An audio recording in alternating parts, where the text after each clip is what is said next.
In this tutorial, we will learn about the AdSigner registration process. Let's get started. To start registration, use the button Register in the main menu. Enter your name, email address, and the password you will use to log in.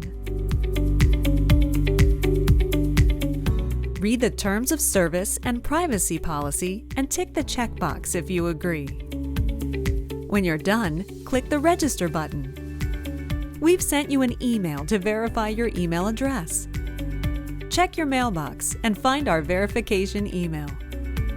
If you cannot find our verification email, check your spam folder. If it's still not there, try clicking the Resend button and check your mailbox again. Email sometimes takes a few minutes to arrive. Open verification email from AdSigner and click Verify My Email. Your account is now activated.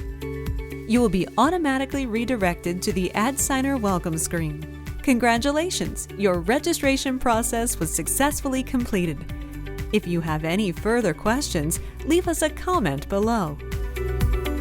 For more tips like this, subscribe to our YouTube channel and follow AdSigner on Facebook, Twitter, and LinkedIn.